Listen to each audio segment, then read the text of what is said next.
출애굽기 30장입니다. 출애굽기 30장 22절에서 33절까지의 말씀입니다.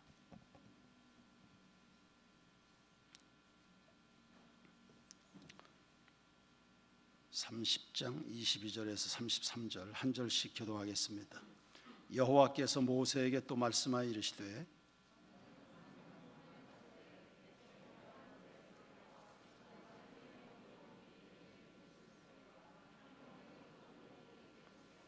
계피 500세겔을 성소의 세겔로 하고 감람기름 한 흰을 가지고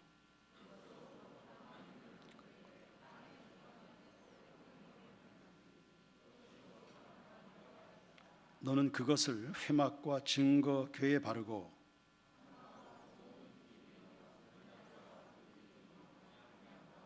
및 번제단과 그 모든 기구와 물두멍과 그 받침에 발라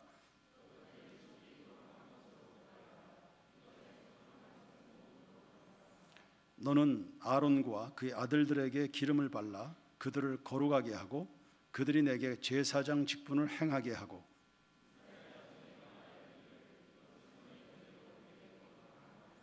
사람의 몸에 붓지 말며 이 방법대로 이와 같은 것을 만들지 말라. 이는 거룩하니 너희는 거룩히 여기라.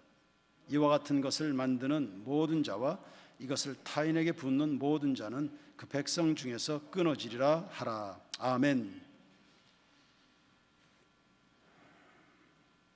저는 오늘 세상에서 가장 아름다운 장면을 지금 보고 있습니다. 저 뒤에 기둥 앞에 박성주 어린이가 거의 천국에 지금 입신해 있는 것 같은데 이용진 장로님 앞에 어린이입니다. 얼마나 편안해요. 저 안식하고 있는 저 박성주 저 어린이. 그 옆에 사진 찍어주세요.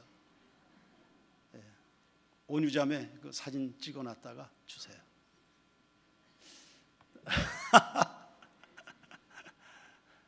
푹 주무시네. 주의 품, 주의 성전.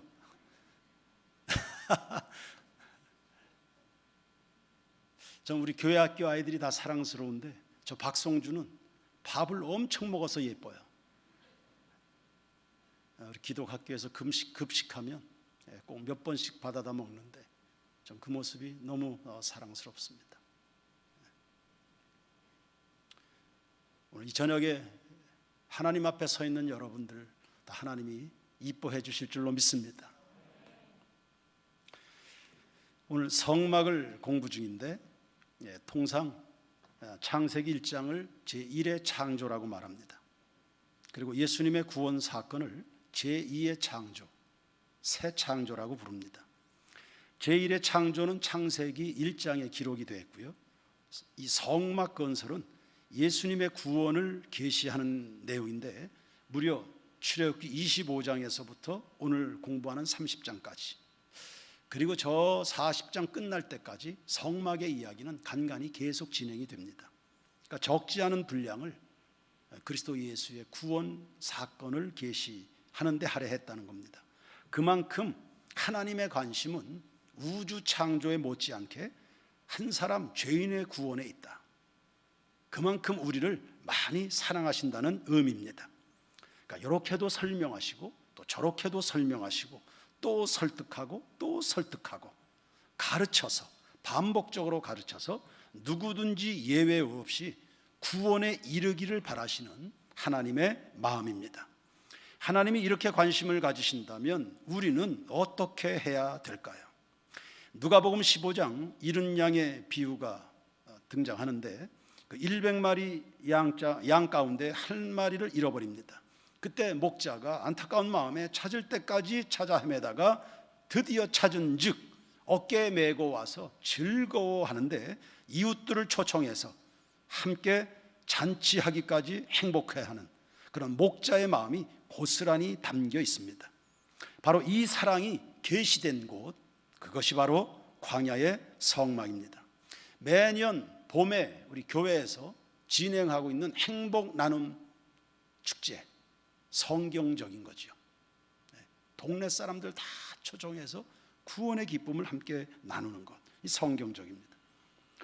보이지 않는 하나님의 마음을 보이도록 가시화한 구조물, 그것이 광야의 성막, 구약의 성막이고요, 신약에선 십자가입니다. 십자가 십자가 내가 처음 볼 때에 나의 마음의 큰 고통 사라져 오늘 믿고서 내 눈 밝았네 참 내 기쁨 영원하도다. 하나님이 계속 그분의 가슴을 열어서 보이고 또 보이고 싶어 하시는 것, 그분의 사랑입니다. 성막을 미시칸이라고 부릅니다. 거처라는 뜻입니다. 하나님이 거처하시는 곳, 동시에 인간이 찾아 나가서 하나님을 만날 수 있는 유일한 장소, 구별된 성막입니다. 출애굽기 25장 22절에 거기서 내가 너와 만나고 내게 명령할 모든 일을 내게 이르리라. 영광의 하나님을 배움는 처소이면서 동시에 그분의 말씀을 선포하는 곳, 여기가 구별된 성전입니다. 지금까지 우리가 성막을 공부해 왔습니다. 죄인이 하나님을 만날 수 있는 길을 살펴온 겁니다. 그 길이 바로 뭐죠? 예수 그리스도이십니다.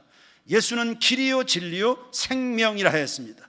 요한복음 5장 39절에 너희가 성경에서 영생을 얻는 줄 생각하고 성경을 상고하거니와 이 성경이 곧 내게 대하여 증거하는 것이라 했습니다. 성막의 문을 통과해서 처음 번제단을 만납니다. 그 다음에 물두멍을 만납니다. 그리고는 성소로 들어갑니다. 성소의 커튼을 열면 거기 분향단이 있습니다. 그리고 떡상이 있습니다. 그리고 금 촛대가 놓여져 있습니다. 지성소로 들어가는 휘장을 열면 그 안에 법궤가 있고 시은소가 있고 그 속에 율법이 담겨져 있습니다. 그리고 덮개가 있죠. 성막의 덮개. 그리고 사방벽이 있습니다. 그리고 널판이 깔려져 있습니다. 이러한 구조물과 구석구석 여러 가지 하나님을 만날 수 있는, 만나도록 준비되어 있는 그런 길, 이런 것들이 구석구석 메시지로 나타나 있었던 겁니다. 그 모든 구조물에서 우리는 예수 그리스도를 만났습니다. 그분의 영광, 그분의 신성, 그분의 인격, 그분의 고난, 그분의 성결함, 그분의 승리 등등을 통해서 누구든지 예수 믿으면 죄사함 받는다, 하나님의 자녀가 된다, 영생을 얻는다, 세상 살 동안 그분의 능력으로 보호받는다, 다양한 각도에서 공부를 해온 것입니다. 사도행전 4장 12절에 다른 이로서는 구원 얻을 수 없나니 천하 인간의 구원받을 만한 다른 이름을 우리에게 주신 일이 없다 했습니다. 오직 예수 신앙의 정점, 거기에 성막이 있는 겁니다. 자, 이제 오늘은 성막의 결론 부분에 해당하는데 성유, 거룩한 관유라고 부르는 이 기름에 대해서 공부합니다. 첫 번째, 성분과 분량을 보죠. 23절과 24절에 보시면 이 거룩한 관유를 만드는 레시피가 기록되어 있습니다. 첫 번째는 액체 모략입니다. 어떤 상록 관목의 가지 끝에 맺히는 향기로운 액체라고 알려져 있습니다. 육계, 바벨론에서 나는 특급 향품입니다. 창포, 인도에서 수입되는 특급 향품입니다. 그리고 계피가 포함되어 있습니다. 위에 언급한 것들보다는 훨씬 더 저렴하고 일반적으로 구할 수 있는 향품이죠. 이런 향품 약 16근에다가 감람 기름 한 흰 약 7리터입니다. 이런 것들을 버무려서 거룩한 기름을 제조합니다. 여기서 우리가 알 수 있는 것은 다 최상품의 재료들로 사용이 됐다는 겁니다. 하나님 앞에 걸맞는, 하나님 앞에 걸맞는 요소들이 있겠습니까? 사실. 그러나 사람들이 하나님 앞에 드릴 수 있는 최상의 것들을 준비해서 하나님 앞에 드린다는 뜻입니다. 두 번째, 성유의 용도가 있습니다. 이 용도, 어디에 쓰려고 이 기름을 만들었는가? 지금까지 건축해온 이 성막의 기구에 바릅니다. 그리고 성전에서 봉사할 제사장 가족들에게 부어서 거룩한 것, 즉 하나님의 것으로 구분을 하는 겁니다. 기름을 붓되 찔끔 붓지 않고요, 충분히 붓습니다. 시편 133편 2절을 보시면 머리에 있는 보배로운 기름이 수염 곧 아론의 수염에 흘러서 그의 옷깃까지 내림갔다 했습니다. 머리에서부터 시작해서 수염을 타고 옷깃까지 흐르는, 그러니까 찔끔 붙는 기름이 아닙니다. 충분히 부어지는 기름입니다. 이때 부어지는 기름은 의심의 여지 없이 성령의 임하심을 의미합니다. 예수님께서도 요단강에서 세례를 받고 물 위로 나오실 때 비둘기 같은 성령이 임하셨다 했습니다. 하나님의 구별된 아들이심을 인치신 겁니다. 그리고 비둘기 같은 성령이라 했으니 이것은 성령의 충만한 일하심인 겁니다. 태초에 하나님이 천지를 창조하시니라 땅이 혼돈하고 공허하며 흑암이 깊음 위에 있고 하나님의 신 성령이 수면에 운행하신다. 이 수면에 운행하신다는 말은 하나님이 만드시는 창조 세계를 성령께서 끌어안고 계심을 말합니다. 푸근하게 충분한 가슴으로 충분히 그분이 덮어내시는, 그렇게 해서 만들어진 빛의 세상입니다. 지금 그리스도 중심의 메시지를 담고 있는 성막 이야기가 성령으로 결론에 이르는 것에 초점을 맞추시기 바랍니다. 예수 그리스도의 구속과 부활의 승리가 거기에서 끝나지 않고 오순절의 성령 강림으로 이어지는 것과 같습니다. 승천하시는 예수님이 제자들에게 당신들이 진실로 내 제자요, 그리고 이 시대에 나의 남은 고난에 동참하고 주의 영광의 나라를 사도행전 시대를 통해서 확장해 가려고 하면 성령으로 구분되어야 된다. 성령으로 구분되어야 된다. 그 말씀을 마지막 분부로 내리시지 않았습니까? 제단에서 속죄 제사를 통과합니다. 성막으로 들어가면 성유 바른 시설들이 나타나게 됩니다. 예수 그리스도의 모든 속죄 사역이 성령으로 말미암아 열매를 맺는다는 뜻입니다.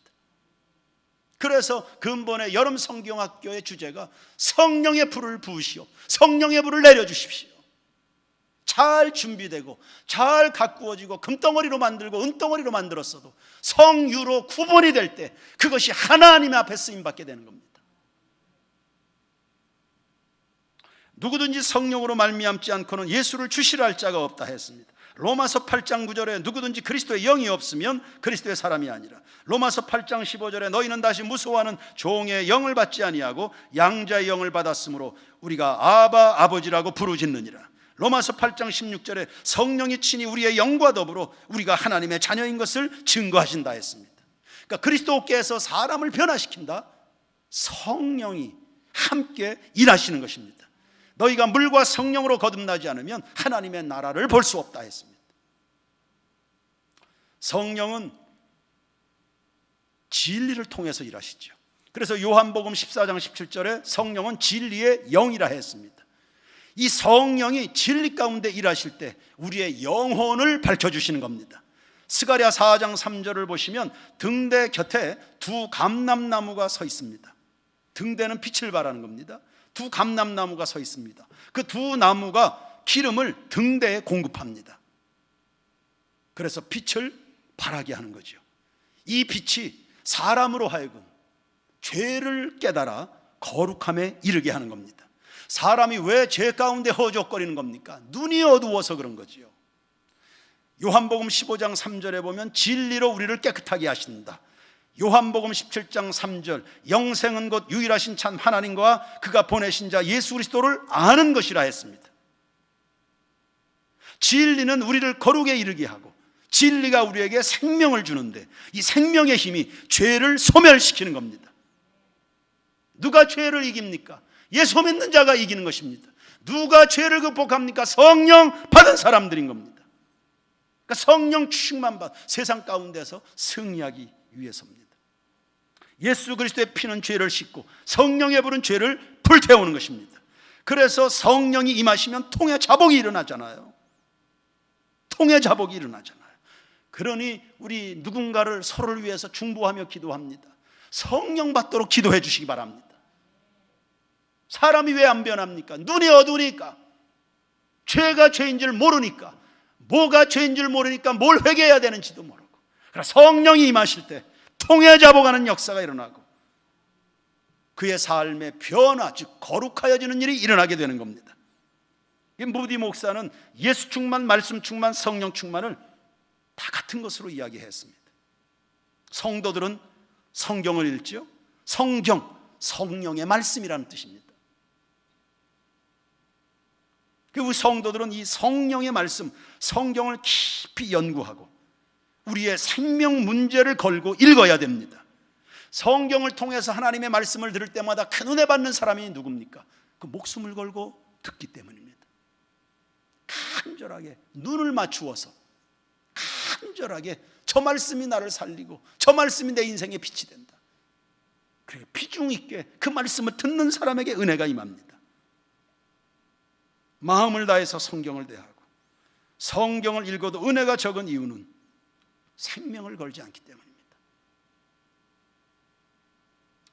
또 성막 모든 기구에 다 기름을 바른다 그랬죠. 그러면 성막 안에 향유 내음이 가득할 거 아닙니까?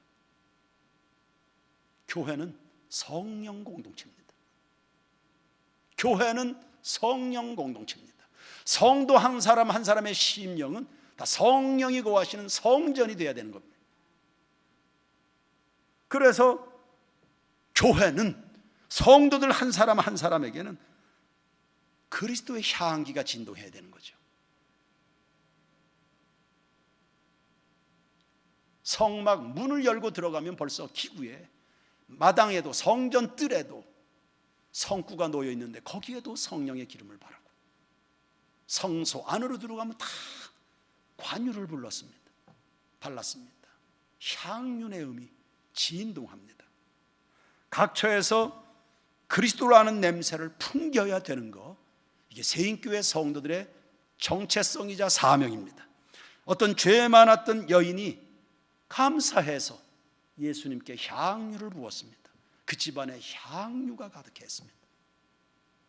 여러분 서는 곳곳마다 그리스도의 향내음이 가득하도록 그렇게 살아가는 것 우리의 행복입니다. 본문에서 제조되는 관유는 일반이나 다른 기구에는 바르지 않았습니다. 허락되지 않은 사람이 그런 거 만들어서도 안 됩니다.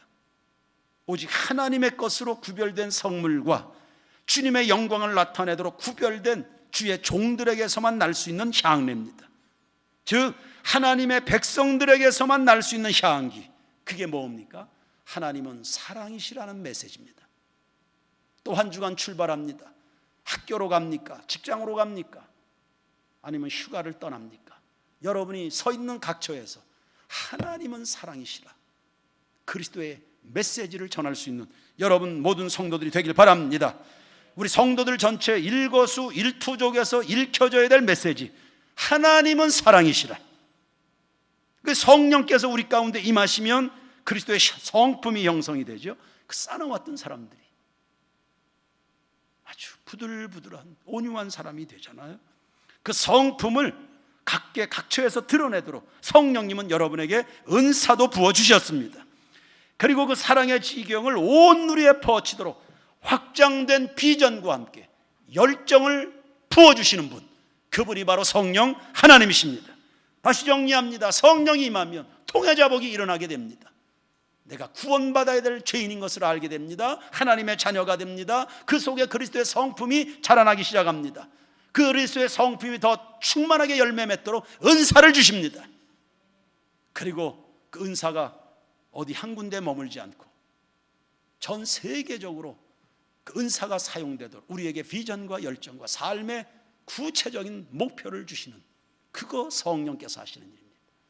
그러므로 성령 받은 성도들은, 성령 받은 우리 청년들은 인생을 흐지부지 살지 않습니다. 성령을 이야기하는 이유가, 여러분 예수 믿으시나요? 성령 받으셨나요? 그리스도의 메시지를 뿜어내고는 있습니까? 우리 교회는 성령의 공동체입니까? 그와 같이 되길 주의 이름으로 축원합니다. 교회학교 수련회가 이제 오늘로 대과 없이 잘 마쳤습니다. 유초등부 오전 12시까지 마쳤고, 그리고 오후에 제2청년부가 소그룹이지만 진행을 해서 올해 성경학교가 이제 마무리가 됐습니다. 오늘 기회가 돼서 성경학교를 마치고 평가회하는 한 교육부서에 제가 잠깐 참석을 했습니다. 선생님들이 돌아가면서 한마디 한마디 받은 바 은혜들, 그리고 참 좋았던 것들, 아쉬운 것들, 이런 것들을 서로 기탄 없이 이제 나누는 그런 시간이었는데, 그 이야기를 듣고 나오면서 그런 마음의 생각이 들었습니다. 우리 교회 학교 애들은 얼마나 복을 많이 받은 아이들인지요. 우리 아이들이 그 한마디 한마디 주님을 나누는 이 선생님들이 얼마나 은혜로운지요. 저런 선생님들 밑에서 아이들이 예수를 배우고 있다 생각하니까 이 아이들이 얼마나 복이 많은 아이들인지요. 정말 복을 많이 받은 아이들이다. 그게 그리스도의 향기입니다. 저는 그 모임에서 예수님을 봤거든요. 저런 선생님들과 더불어 성경을 배우는 아이들은 얼마나 행복한가.